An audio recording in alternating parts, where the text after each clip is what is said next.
नमस्कार दोस्तों, स्वागत है आपका फिर से जेडएक्स न्यूज़ में। इस वक्त की सबसे बड़ी खबर आ रही है एशिया से।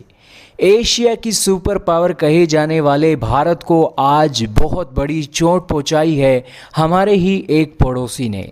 और ये पड़ोसी जो है, हमारा पड़ोसी कभी 14 साल पहले हमारे से मदद ले लेकर आज इतना आगे बढ़ गया है कि हमें भी पीछे छोड़ दिया है। दरअसल क्या मामला है, मामले के ऊपर भी जानेंगे, गहराई में भी जाएंगे। सबसे पहले चैनल पर नहीं है यार, चैनल को सब्सक्राइब करो, बेल आइकन दबाओ और इसी के साथ वीडियो को दोस्तों से शेयर जरूर करो। दोस्तों सबसे पहले जानते हैं आखिरकार खबर क्या है। खबर ये है कि 14 सालों के इतिहास के बाद बांग्लादेश ने भारत को पछाड़ दिया है पर कैपिटल इनकम में। अब आप कहेंगे कि ये पर कैपिटल इनकम क्या होती है। पर कैपिटल इनकम होती है कि एक साल में एक बांग्लादेशी और एक दुनिया का किसी भी देश का व्यक्ति कितना कमाता है।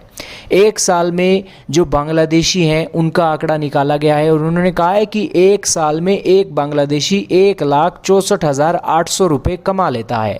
और इसे डॉलर की टर्म में रिप्रेजेंट किया गया है, जिसमें बताया गया है कि एक बांग्लादेशी $2227 कमाता है एक साल के, जबकि दूसरा एक जो व्यक्ति है, भारत का व्यक्ति है, वो सिर्फ $1947 कमाता है। और इसे अगर रुपयों में कन्वर्ट करें तो 1,44,000 रुपये बनते हैं।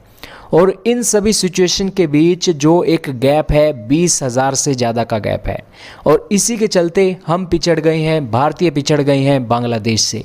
लेकिन 2007 का समय हमें याद आता है जब बांग्लादेश की जो आबादी है वो पर कैपिटल इनकम में भारत के पर कैपिटल इनकम से आधे में थी।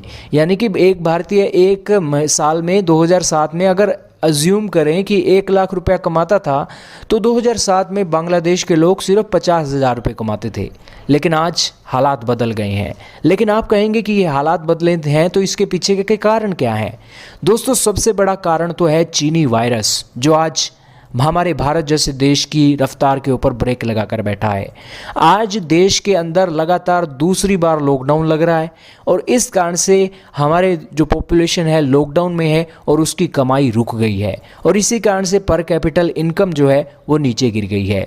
लेकिन ये जितना भी सारा ये अजम्पशन है कि यहाँ पर एक जो हमारी कमाई गिरी है वो एक लंबे समय तक रहेगी, ऐसा भी नहीं है। हमारा देश के अंदर जब लॉकडाउन हट जाएगा तब ये ग्रोथ और भी ज़्यादा बढ़ेगी और तब हम एक बार फिर से बांग्लादेश को हराने की स्थिति में आ जाएंगे। लेकिन दोस्तों यहाँ पर ऐसा नहीं है कि जो गैप हम 14 साल पहले क्या एक बांग्लादेश के लोगों के साथ देखते थे वो गैप फिर से हमें दिखाई देगा। दरअसल जो गैप अब 20,000 रुपयों का है वो गैप तो हम कवर कर लेंगे, लेकिन जो गैप है वो भी 20,000 या 10,000 का रहने वाला है बांग्लादेश के लोगों के साथ। लेकिन भारत को आज ज़रूरत है कि ये जो गैप है आज बढ़ना चाहिए। आज एक एवरेज भारतीय को 5 लाख रुपए तो कमाने ही चाहिए और इतना सक्षम देश को हमें बनाना ही होगा। वैसे दोस्तों एक दूसरा कारण भी है बांग्लादेश की प्रगति का कि उसकी पॉपुलेशन बहुत कम है। भारत के अंदर तो रहते हैं 140 करोड़, लेकिन बांग्लादेश के अंदर रहते हैं सिर्फ 16 करोड़ लोग। और दोस्तों ऐसा नहीं है कि 16 करोड़ की आबादी है तो पर कैपिटल इनकम बड़ी है तो इससे बांग्लादेश को एक ताकतवर देश माना जाएगा, ऐसा नहीं है। भारत तो फिर भी ताकतवर रहेगा। आज भारत के पास फॉरेन एक्सचेंज रिजर्व है $590 बिलियन का, जबकि जो बांग्लादेश है उसके पास बचा है $43 बिलियन का, जिससे आप अंदाजा लगा सकते हैं कि अगर एक कोई बड़ी महामारी या फिर बड़ा प्रेशर बांग्लादेश की इकोनॉमी पर आता है तो बांग्लादेश के रिजर्व में पैसे नहीं है अपनी इकोनॉमी को संभालने के लिए, जबकि भारत के पास आज पैसा है अपनी इकोनॉमी को संभाल कर वो बाहर निकाल लेगा। लेकिन दोस्तों फिर भी ये जो न्यूज़ सामने आ रही हैं, भारत की सरकार को कोसने वाले लोगों की कोई कमी नहीं है। लेकिन दोस्तों ये जो आंकड़े हैं थोड़े समय के लिए हैं और थोड़े समय के बाद जब पर कैपिटल इनकम में भारत फिर से अपने रंग दिखाना शुरू करेगा तो वो खबर हम जरूर आपके लिए लेकर आएंगे।